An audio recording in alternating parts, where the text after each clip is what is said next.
কেন্দ্রীয় স্বরাষ্ট্রমন্ত্রী অমিত শাহ তিনি রয়েছেন রাজ্যে। আর 3 দিনের রাজ্য সফরের আজই তার শেষ দিন। দিনভর ঠাসা কর্মসূচি রয়েছে তার। শিবাশিস মৌলিক আমাদের প্রতিনিধি রয়েছেন আমাদের সঙ্গে। শিবাশিস, গতকালই উত্তরবঙ্গের কর্মসূচি সেরে রাতে কলকাতা এসেছেন কেন্দ্রীয় স্বরাষ্ট্রমন্ত্রী। আজ সারাদিনে তার কি রয়েছে কাজ? শুরুতেই তোমায় বলে রাখি যে কেন্দ্রীয় স্বরাষ্ট্রমন্ত্রী অমিত শাহ তিনি 3 দিনের বঙ্গ সফরে রয়েছেন এবং সেই 3 দিনের আজকেই শেষ দিন। গতকালই তিনি উত্তরকন্যায় বৈঠকের পর উত্তরবঙ্গ ছেড়ে কাজগড়া দিয়ে কলকাতা গিয়ে পৌঁছেছেন। আলিপুরের সৌজন্যে তার রাত্রিবাসের আয়োজন করা হয়েছিল এবং সেই সৌজন্যতেই আজকে কিন্তু সকালে পশ্চিমবঙ্গের আইন শৃঙ্খলা নিয়ে রাজ্যের আইন শৃঙ্খলা নিয়ে একটি বৈঠক রয়েছে, যাতে অংশ নেবেন কেন্দ্রীয় স্বরাষ্ট্রমন্ত্রী, থাকবেন মুখ্যমন্ত্রী শুভেন্দু অধিকারী। সৌজন্যে এই বৈঠকের সময় রাখা হয়েছে কাল 11টা থেকে শুরু হবে এই বৈঠক এবং চলবে আনুমানিক 1:15 পর্যন্ত।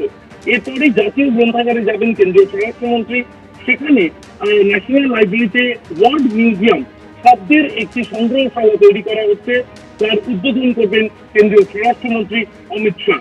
এই কার্যক্রমের পর তিনি চলে যাবেন নিউ টাউনে Biswa Bangla convention centre. Biswa Bangla convention সেন্টারে আমরা জানি যে হাওড়ার সেখানে আমুলের একটি কারখানা হচ্ছে, ওই উৎপাদন কারখানা, এবং সেখানে আনুমানিক প্রায় 700 কোটি টাকা বিনিয়োগ করতে চলেছে আমুল। এই যে কারখানা, তার শিলান্যাস, তার ভিত্তিপ্রস্তর স্থাপনের যে অনুষ্ঠান, সেই ভিত্তিপ্রস্তর স্থাপনের অনুষ্ঠান আজকে হবে বিশ্ববাংলা কনভেনশন সেন্টারে এবং সেখান থেকেই কিন্তু এই কারখানার আজকে শিলান্যাস করবেন কেন্দ্রীয় সমবায় মন্ত্রী অমিত শাহ।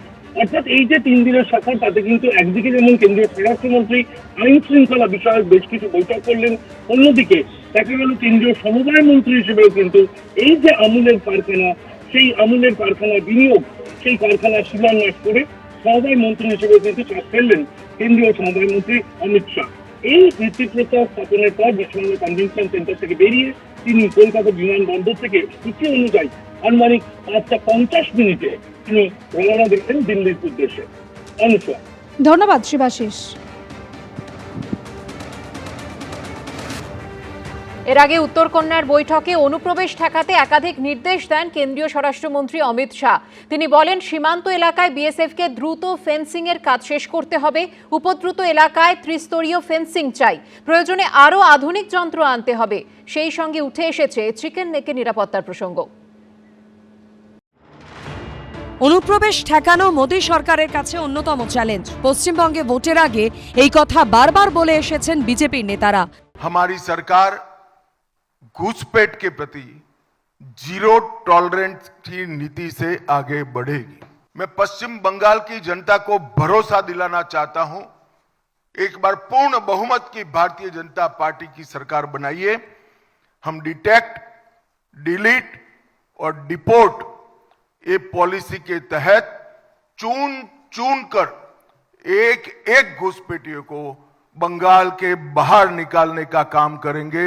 আর পশ্চিমবঙ্গে বিজেপি সরকার ক্ষমতায় আসতেই এবার রাজ্যে এসে সীমান্তবর্তী নানান সমস্যা নিয়ে বৈঠক করলেন কেন্দ্রীয় স্বরাষ্ট্রমন্ত্রী অমিত শাহ। সেখানে চিকেন স্নেকের পাশাপাশি আলোচনা হলো ত্রিস্তরীয় ফেন্সিং নিয়েও। চিকেন স্নেক বা শিলিগুড়ি করিডোরের ওপর সবসময় নজর থাকে চীনের। আবার বাংলাদেশে মোহাম্মদ ইউনূসের নেতৃত্বে যখন কট্টর ভারত বিরোধিতা শুরু হয়, তখন ছাত্র নেতা থেকে শুরু করে কট্টরপন্থী নেতাদের মুখে শোনা গেছে চিকেন স্নেককে আলাদা করার হুমকি। আমরা 7 সিস্টারকে বলে দেব, চায়নাকে বলে দেব, চিকেন নেক বন্ধ করে দাও।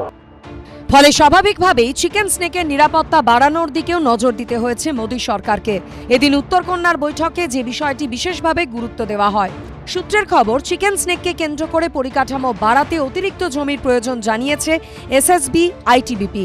পশ্চিমবঙ্গে বাড়তে পারে সেনা ছাউনির সংখ্যা, সেই ইঙ্গিতও দেওয়া হয়েছে এই বৈঠকে। ভারতবর্ষের চিকেন নেক নিয়ে অবাঞ্ছিত হুঁশিয়ারি কটাক্ষ উড়ে এসেছে প্রায়শই।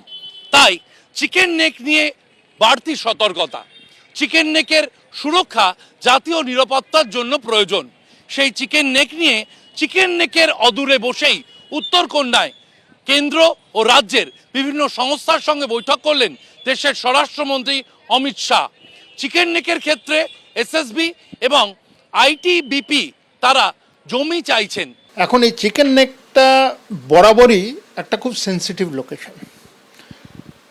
সরু জায়গাটা, কিন্তু কারোর হিম্মত হয়নি এটাকে কেটে দেবো। এয়ারফোর্স এটা খুব লিডিং রোল এখানে প্লে করবে, যে বাগডোগরা থেকে হোক, এই সব জায়গা থেকে যে এয়ার ফরমেশন আমাদের আছে সেটা বড়োভাবে এই জায়গাটাকে সার্ভেলেন্সে রাখবে।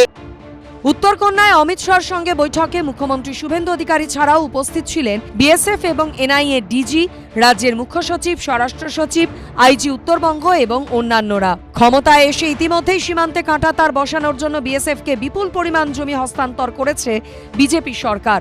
সেই ফেন্সিংয়ের কাজ যাতে দ্রুত শেষ করা যায়, এদিনের বৈঠকে সেই বিষয়ের উপরই জোর দেওয়া হয়েছে। সূত্রের খবর, সেই বৈঠকে অবৈধ অনুপ্রবেশকারীদের বিষয়ে জিরো টলারেন্স নীতির কথা বলেছেন অমিত শাহ। কেন্দ্রীয় স্বরাষ্ট্রমন্ত্রীর নির্দেশ, সীমান্ত এলাকায় বিএসএফকে দ্রুত ফেন্সিংয়ের কাজ শেষ করতে হবে। এর জন্য প্রয়োজনে আরও আধুনিক যন্ত্র আনতে হবে। উপদ্রুত এলাকায় চাই ত্রিস্তরীয় ফেন্সিং। অবৈধভাবে যারা অনুপ্রবেশ করেছেন তাদের চিহ্নিত করতে হবে, তাদেরকে চিহ্নিত করে অবিলম্বে ফেরত পাঠাতে হবে। সীমান্তবর্তী এলাকায় কোনো অবৈধ জমায়েত দেখলে পুলিশ এবং বিএসএফ যৌথভাবে সেই অবৈধ জমায়েত সরাবে। যে অনুপ্রবেশকারীরা গত কয়েক মাস ধরে, কয়েক বছর ধরে এই পশ্চিমবঙ্গে রয়েছেন, তাদের ক্ষেত্রে ডিটেক্ট অ্যান্ড ডিপোর্ট নীতি কার্যকর করতে হবে এবং সেক্ষেত্রে সীমান্তবর্তী এলাকায় স্থানীয় মানুষের সঙ্গে, স্থানীয় প্রশাসনের সঙ্গে নিরবিচ্ছিন্ন সম্পর্ক গড়ে তুলতে হবে বিএসএফ, এসএসবিকে। এমনটাই জানিয়ে দিলেন কেন্দ্রীয় স্বরাষ্ট্রমন্ত্রী অমিত শাহ। এখানে ডিফেন্স নিয়ে কোনো কাজ হবে না, অফেন্সিভ ফরমেশন আমাদের। Offensive defence is the best defence. তো একটা বড়োভাবে রিহ্যাবিলিটেশন করা দরকার।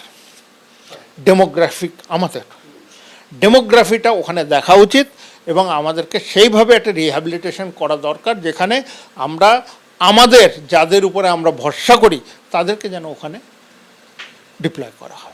উত্তরকন্যায় বৈঠকের পাশাপাশি এদিন ফুলবাড়ির জুমাগাছে বিএসএফ এর উত্তরবঙ্গ ফ্রন্টিয়ারের ক্যাম্পে যান কেন্দ্রীয় স্বরাষ্ট্রমন্ত্রী। সেই ছবি সোশ্যাল মিডিয়ায় পোস্ট করে অমিত শাহ লিখেছেন, শিলিগুড়ি করিডর যা পূর্ববর্তী সরকারগুলোর আমলে অনুপ্রবেশের করিডরে পরিণত হয়েছিল, এখন একটি সুরক্ষিত সীমান্তের সমার্থক হয়ে উঠছে। মোদী সরকার শুধু সীমান্তে ওয়াচ টাওয়ারের সংখ্যাই বাড়ায়নি, বরং সেগুলিকে অত্যাধুনিক প্রযুক্তিতে সজ্জিত করে সীমান্ত নিরাপত্তাকে আরও শক্তিশালী এবং দুর্ভেদ্য করে তুলেছে। সীমান্তবর্তী সমস্যা নিয়ে আলোচনার পাশাপাশি এদিন রাজ্যে বিএনএসএ প্রয়োগ এবং গুন্ডা দমন আইনের বাস্তবায়ন নিয়েও বৈঠক করেন অমিত শাহ। শিবাশিস মৌলিক, হিন্দোল দে ও সুদীপ্ত আচার্য রিপোর্ট, এবিপি আনন্দ।